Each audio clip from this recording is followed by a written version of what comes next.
और हमें 21 जून 2023 को वो डेफिनेशन प्राप्त हुई। सर, दो छोटी सी हमारी रिक्वेस्ट है, मैं आप सबकी तरफ से सर से प्रार्थना करना चाहूंगा। सबसे पहले मैं डायरेक्ट सेलिंग के बारे में थोड़ी सी अपनी एक परिभाषा देना चाहूंगा कि सर, ये जो हमारी डायरेक्ट सेलिंग इंडस्ट्री है, प्रैक्टिकली सेलिंग का बिजनेस नहीं है, शेयरिंग का बिजनेस है। यहाँ पर जो लोग काम करते हैं सर, वो ओल्ड एज भी होते हैं, यंगस्टर्स भी होते हैं, वुमेन्स भी होती है, मेंस भी होते हैं, लिटरेट भी होते हैं और लिटरेट भी होते हैं, और सभी लोग यहाँ पर काम कर एक part time income, full time और पार्ट टाइम दोनों तरह से करते हैं। कुछ लोग कंज्यूमर ही बन जाते हैं, कुछ लोग नहीं भी करते। और सर, यहाँ पर कोई भी व्यक्ति एक अपना नेटवर्क डेवलप करके, एक रेम्युनेशन प्राप्त करके अपना भविष्य, अपना जीवन यापन करता है।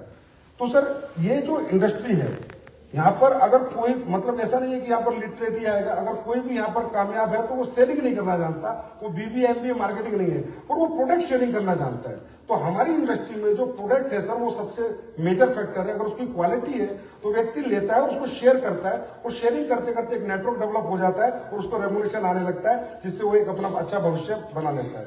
तो इसी में सर, हमारी आपने एक बहुत अच्छे हमें रूल दिए सर, हम बहुत अप्रिशिएट करते हैं। लेकिन एक छोटा सा अमेंडमेंट हम चाहेंगे सर, आपसे प्रार्थना कर रहे हैं कि रूल 3 के सब रूल 1 में क्लोज डी में जो डेफिनेशन है सर डायरेक्ट सेलिंग एंटिटी की, ये मैं आपको प्रार्थना पत्र बाद में दे दूंगा सर। इसमें थोड़ा सा अगर क्लियरिटी आ जाएगी सर, तो इजीएस्ट हो जाएगा हमें इथिकल डायरेक्ट सेलिंग की तरफ से कदम बढ़ाने के लिए। हम ये चाहते हैं कि सर, हम इथिकल डायरेक्ट सेलिंग की तरफ जैसे 2-3 कदम बढ़ा चुके हैं, मजबूत कदम बढ़े, जिससे देश के और बच्चे यहाँ पर आए, एम्प्लॉयमेंट हासिल करें और लोगों को इस इंडस्ट्री पे भरोसा और यकीन आए। और सर, एक छोटा सा हमारा एक रिक्वेस्ट और है आपसे कि सर, हमारी इंडस्ट्री में 2016 में जब गाइडलाइंस आई तो पिरामिड का उल्लेख जरूर किया जाता है। तो पिरामिड का उल्लेख किया गया डायरेक्ट सेलिंग की गाइडलाइंस में, लेकिन सर फिर वो डिफाइन कर दिया गया कि ये प्रोडक्ट बेस पे लागू नहीं है। लेकिन अभी जब रूल्स आए, फिर पिरामिड का उल्लेख किया गया। सर, आज मैं पिरामिड के बारे में सबके सामने बताना चाहूंगा कि पिरामिड होता क्या है। सर, पिरामिड होता है, एक कंपनी होती थी मनी रोटेशन, वो पिरामिड बनाती थी, एक स्ट्रक्चर बनाती है नीचे, उनको हम सीधा पैसा कंपनी को देते हैं। Company ABC auto pool, auto filling करती है, DE फिर ऊपर पैसा देगी, फिर EF GH उनको पैसा देके फिर ऊपर पैसा देगी, और वो क्लैश हो जाता है सर 8 महीने 10 महीने में। तो वो पिरामिड से हमें कैसे जोड़ा गया सर, हम आज तक ही समझ नहीं पाए। डेफिनेशन आई कहां से, किसने दी? क्योंकि प्रोडक्ट बेस में तो पिरामिड बन ही नहीं सकता सर। वो इसलिए नहीं बन सकता सर कि हमारे साथ जितने भी डायरेक्ट सेलर्स नहीं आते, टोटल कंज्यूमर्स आते हैं सर, और प्रोडक्ट यूजर्स आते हैं, उसमें से कुछ लोग यहाँ अपना भविष्य डायरेक्ट सेलिंग में लगाते हैं। जैसे एक कंपनी में सर, आज बड़ी कंपनी जैसे RCM है, तो इसमें 3 करोड़ लोग आज सर कंज्यूमर है, लेकिन जो अगर डायरेक्ट सेलिंग एक्टिवली कर रहे हैं वो 8-10 लाख लोग कर रहे हैं। बाकी 2 करोड़ 90 लाख लोग इनके सिर्फ यूजर्स हैं। आज इंडस्ट्रीज की बात करें तो 1.5 करोड़ से ज्यादा का मेरे ख्याल कंज्यूमर नेटवर्क है, लेकिन इनके यहाँ काम करने वाले, रेगुलर इनकम लेने वाले, रेगुलर मेहनत करने वाले लोग 10 लाख के आसपास होंगे।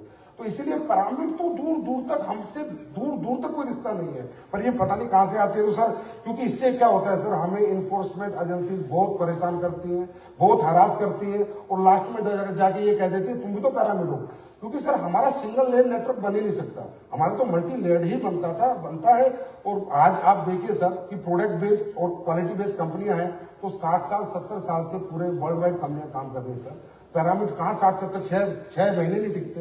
तो अगर 60-70 साल से कंपनियां काम कर रही है, और सर 70-70 हजार करोड़ के कंपनियों के टर्नओवर है, और वो 70 आज हमें बताते हुए गर्व महसूस हो रहा है कि हमारे बीच में भी आज बड़ी बड़ी कंपनी, इंडियन कंपनी है, जिन्हें 25-25 साल काम करते हो गए। तो सर, अगर आपका ये आशीर्वाद हम लोगों को मिलेगा तो हम लोग भी ये कहेंगे एक दिन कि हमें 70 साल काम करते हुए हो गए।